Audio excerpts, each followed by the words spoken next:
to beam. For the gray beam, they're going to do arabesque hold for 3 seconds, hovering their foot above the pit block the entire time, and they must hold it above, so that way they have something. If they touch the pit block with their foot behind them, they know they're getting too low and they can pick their foot back up.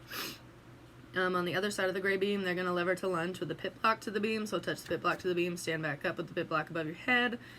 On beam 6 on one side, they're going to do straight jumps with an arm swing, only one straight jump, don't do them in a row. On the other side, they're going to hold a releve for 10 seconds. On beam 5, they're going to mount, only going halfway. They're going to walk forward, walk backward, and then walk sideways. And by the time, so they go forward halfway, come backwards, and then walk sideways halfway, then they should be able just to straight jump off at that point. Then they're going to do pivot turns, reaching the star to the ceiling on the other side of beam 5. And then on the floor beam, they're going to have a free turn, so they can do any skill that they are able to do already. If they cannot do it by themselves, they are not welcome to try it, because you are going to be walking around helping everybody else also, and you don't want to have to sit there and have to spot them on every single turn that they're taking down on that beam and not be able to help everybody else. So strongly encourage them only to do things that they know how to do and do safely, and do roughly in a straight line area. Like if they're flying all over the place doing a forward roll or a cartwheel, try and tell them to change the skill, and let them know that, like, hey, you're getting too close to the beam. If you can't straighten that out, or calm down or whatever, you won't be allowed to do that skill anymore.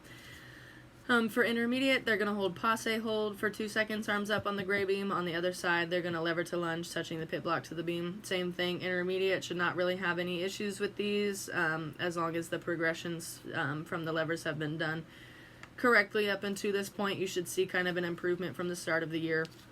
2 straight jumps in a row with their arm swing, releve hold for 10 seconds to pivot turn, and then they're going to hold another 10 seconds. So hold 10 seconds before and then hold 10 seconds after. Onto beam 5, they're going to mount, same thing, kicks forward, backward, and then sideways. They should be facing forward the entire time they do that, though. So you're walking forward and kicking backwards, walking forward and kicking forwards, and walking forward and kicking sideways. And then straight jump off. And then you're going to spot their side handstand dismounts on the other side of that beam. And then the floor beam for all levels is their free skill. For advanced, they're going to do snap turns on one end of the gray beam, handstands on the other side. Beam 6, they're going to do straight jump, tuck jump with their arm swing, and then their dismounts on the other side. On beam 5, their mini routine, they're going to do mounts, then they'll leap, they'll do their tuck jump, their handstand, and then their dismount. And then on the other side of beam 5, they're going to do leaps over the yoga mat. They probably won't be very big still, so if you would like to fold the yoga mat a little smaller than what it is, about halfway, that's totally fine. And then, like I said, the beam is, the floor beam is still the free skill for that level also.